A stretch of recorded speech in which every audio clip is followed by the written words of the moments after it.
down to some real Cuban cigars. Some of them go over there and do medical missions, and they were able to bring some back. And oh wow, boy, What a that difference, got huh? me started. Yeah, and then I decided to try the other ones, and I liked some of the non-Cuban ones too. There's some really good ones. Some of the Camachos are good. Like we were saying earlier tonight, if you like good low-end price cigars, the Cuban Crafters I thought was good stuff. And Right. Rocky Patel, some good stuff, you know. Mm, Now, There's Tommy yummy. J, you're umming. Now, Yummy. are you partaking tonight, Tommy? No, I'm not. I'm in the house tonight, and no, I don't do that. Okay, all right. Now, if So, we could have this broadcast in the summertime out on the back lawn, then and I'll do yeah. out on the veranda, look out over the bay down at Mayport.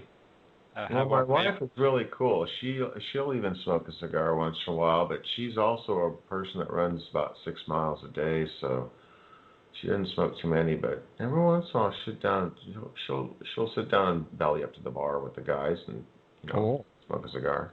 Oh, you gotta love that. That's Yeah, that's pretty impressive. Do you have any tinderbox stores in your neighborhood, Tim? There is a place called Lakeway Cigar, I believe. It's not too far from here. They have a brand they make as well, and they sell the usual big name stuff. Mm-hmm. Fuentes and things like that, which I love Fuentes, by the way. Their quality control is pretty much second to none. Absolutely. I think their rollers, their torcedores, or whatever you want to call them, are absolutely top notch. Well, that's how I met Tommy J. He was the manager of the Tinderbox down in Huntington Valley here outside of Philadelphia. And Tommy J turned me on to my first actual full doo-wop set, a 5 CD set. He said, "Here." I was like, "Oh man, this is awesome! I actually wore that set out years ago. I mean, I actually played it so much it was out in the car and two of the ones. Is that a chain then? What's that again? Is that a chain store? Yeah. Tinderbox is essentially a franchisor, and they sell stores. They have certain stores throughout the country that are flagship stores. And when someone's interested in getting in the cigar business, they bring them by and they show them how the operation goes and what the cost will be for their investment and what they're going to get, how the whole process works. It's a interesting process getting into the cigar business. Where you have it was the best part-time job I ever had in my life. I'd walk in the door, I'd get my grinder from next door, I'd get my chai latte or my cappuccino. I'd walk in, sit down and eat, and Tom would be like, "You gonna work today?" And then I'd say, "I haven't had a cigar yet, Tom." And then I'd go to the cabinet, pick out, one of the premium cigars, because of course we were encouraged to smoke, the cigars so that we could better inform our customers as to the best that they might be looking for. And no, that's true. I think that's a smart thing to do. I mean, that's a good investment because you can really describe it because you know the cigar. Exactly. Yeah, and when you're smoking a $35 cigar, the boss looks at you and goes, "Oh my God," So my boys used to say, "Oh my God, what are you doing?" Yeah, right. Oh, yeah. Smoke $35 cigars. Like, out of your mind. We didn't do 35. I mean, I do like cigars, but I couldn't justify 35 quid on one. Oh, well, yeah. That's a tough sell. I don't. You can find them and they'll cost you that much. You can get some aged cigars and you can spend a lot of money. I know, but the thing is with me, I couldn't even justify 35 quid on a decent bottle of whiskey. So. Yeah, well, I justified those cigars very easily. Tom was there, and I said, "I'm having this one." He'd be like, "Oh, too late." He cut it and smoked it. Oh. Well, when you think about it, if you would go out and spend 35 hours on a nice piece of filet mignon, right, and that certainly disappears quick enough. Mm-hmm. And a good cigar, the same thing. It goes up in smoke because you've enjoyed it, and that's the idea of it. Yeah, the whole experience. I love that job. That was absolutely the best part-time job I ever had in my life. I'd go do it again. I would, Oh, we were in heaven over there in Europe where we can find Cuban cigars all the time. Tracy really got into it, didn't she? I mean, really, she was known as a cigar lady because. Is that right, Trace? Well, she was so Tracy's an attractive woman and an attractive woman smoking a cigar. Yeah, there's just that makes everybody standing around you want to smoke. You know, I mean, over there smoking is not quite so looked at like it is here, which is, I think, in many ways, it's demonized. I think it's, all the cigar bars that we used to have in Austin are closed down, and the idea is if it's a cigar bar, well, what do you do in a cigar bar? Well, you smoke cigars, but exactly. I mean, I believe that other people in restaurants and things shouldn't have to smoke secondhand smoke. I understand all that, and I totally agree with it. But a cigar bar, that's where people go to smoke cigars. Exactly. Exactly. Where are they supposed to go if they want to respect the rights of other people? Couldn't they have their own little place too?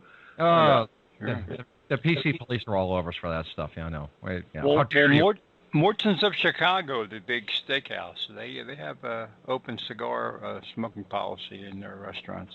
They used to allow it at Ruth's Chris. I'm amazed. Yeah, but shut them down a heartbeat here in Austin. Yeah. Well, couldn't do it.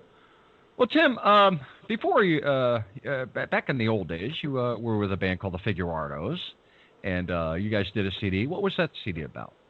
We did 2 CDs actually, and we got some notice here in the Austin Chronicle music poll they have every year. We placed in a couple different categories every year, and we did our first CD, which had a kind of a smoke theme to it, which is called Divine Spirits Holy Smoke. Uh-huh. And, it was had to do with divine spirits, meaning like I prefer Cuban rum at the time, and Craig preferred absinthe, and Holy Smoke was the cigars that we were having because we had cigar sponsors, and it was kind of a very tongue-in-cheek approach. Sure. Then we shortened our name from 25 Smoking Figurados on the first CD to The Figurados on the second CD, which is called Lesson 2, and we really kind of developed some really strong material then, and that's kind of when I sort of took the forefront in the songwriting. And Greg, who is a songwriter and a frontman in his own right, was really humble in letting, us do that. Mm-hmm. And as a result, I had a hand in writing, 10 out of the 13 songs on there, including the instrumental, Really? So, yeah. Well, tell us about the song "Teller of Tall Tales." We're gonna play that one next. What's that all about? I wrote that in the studio, and when I was trying to work on the song "Rain, Rain," which is another story. But this song is about my kind of like the struggles you have, and you look up here and then you see the politicians and what's going on there, and it's kind of like you're disgust with it, and it's kind of like a rebel song, A rebel song about politicians. Greg Kirk plays the guitars, and another guy, Zhenya, our friend from Russia who lives here in Austin, plays with the Flying Balalaika Brothers, which is phenomenal talent. He plays guitar on the slide, so it's pretty fun. This is some awesome slide, folks. Listen to this song. This is off of the Figurados, and this is Teller of Tall Tales.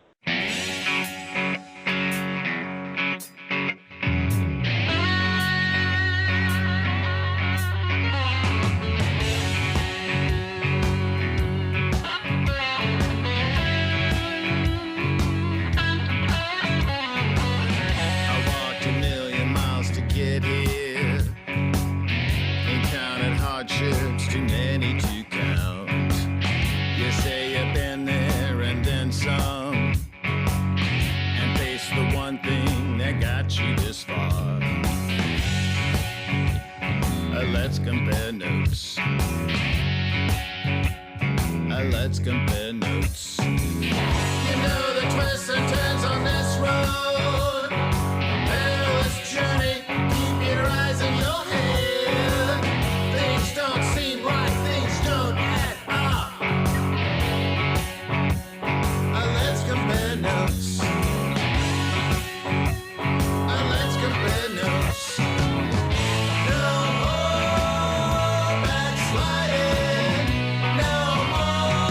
Tellers of tall tales.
right, Teller of Tall Tales by the Figurados, Timothy Abbott's old band. And we are having Timothy Abbott and Arcana Mundi's Our Time Has Come CD release party. Timothy, thanks again so much for joining us tonight. I really appreciate it. Oh, my pleasure. I'd like to go ahead and close out tonight with the song that we closed out our live show with, which is recorded on the Figurados Lesson 2, a song called Good Night, Good Night. Oh, yeah. Tell us about Good Night, Good Night, would you? Oh, it's a breakup song. Mm-hmm. But it's also about trying to not have the person you're breaking up with, hate your guts. Oh, good luck on that. I guess I kind of wrote this in terms of, maybe my first marriage. Mm-hmm. I was married to Robin, and married to her for 10 years, and we have a beautiful daughter. And Alex, and the whole idea is to put the kids first and get along with your ex and put your ego aside and man up. Right. What that whole song is about is trying to bury the hatchet in the ground, but not in each other's back, I guess.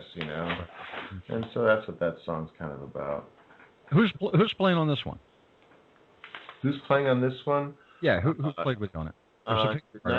Greg Kirk plays the guitars on this, and Leah Zager, a local girl who spends a lot of time out in L.A., does the violin tracks on here. She's just a little ball of energy. I love working with Leah. She's great. Cool. I see her once in a great while, because she spends a lot of her time out there in West Coast. But she plays in a lot of the local orchestras when she is in town. She's all over the map. But then Dave Anthony plays drums. He's out of Atlanta. Mm-hmm. He's a really good guy. And you're singing. Yeah, that's me. Okay. All right, ladies and gentlemen, off of the Figurados, good night. Good night.